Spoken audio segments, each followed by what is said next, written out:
পাইপলাইনে ফাটলের জেরে হাওড়াতে জল সংকট আরও তীব্র চেহারা নিল। মেরামতের কাজের মধ্যে মাটির ধস নামার কারণে সারানো পাইপ আবার ফেটে গেছে।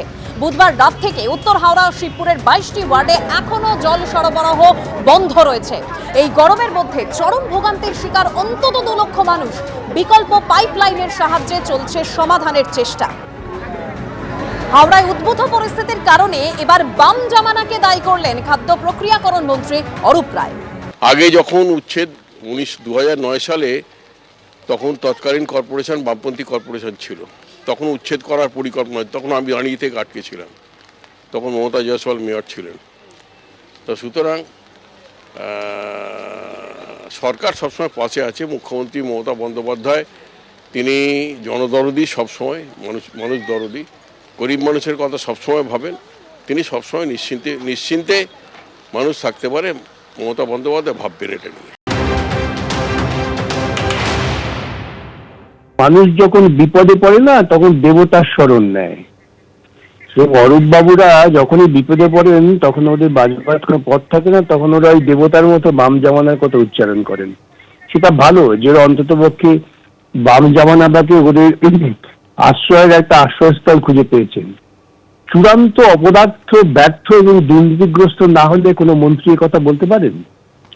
তারা ধারাবাহিকভাবে গত 11 বছর ধরে হাওড়ার বিভিন্ন জায়গায় নির্বাচন না করে শাসন চালাচ্ছেন, গুন্ডামি করে বেড়াচ্ছেন।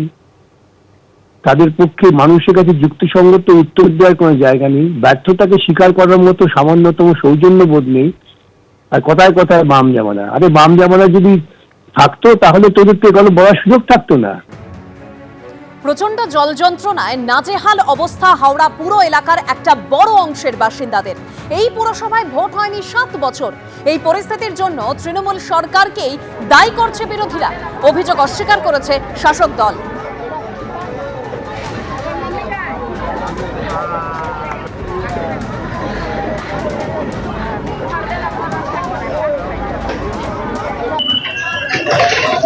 জল যায়নি, আমি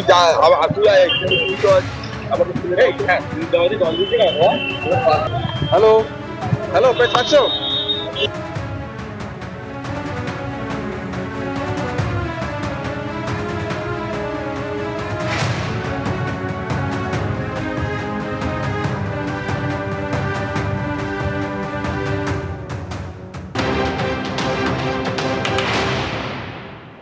তৃণমূল কংগ্রেস ছেলে খেলা করছে।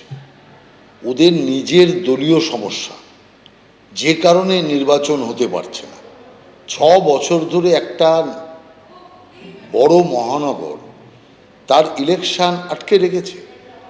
অতএব 6 বছর ধরে নির্বাচন আটকে রাখার কারণে ওখানে দেখভাল করার কেউ নেই।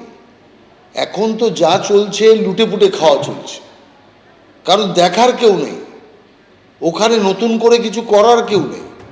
অতএব নামে প্রশাসক আছে, কিন্তু চারিদিকে লুট চলছে।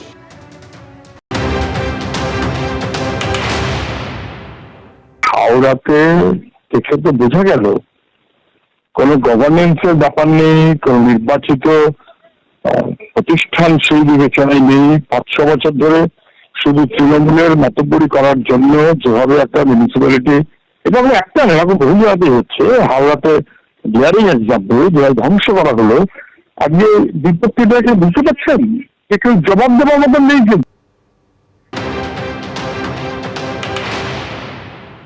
হিথ্রো লন্ডনের এয়ারপোর্ট খুব বিখ্যাত জায়গা, দিনে 1000-এর বেশি প্লেন ল্যান্ড করে, সেখানে আগুন লেগেছে।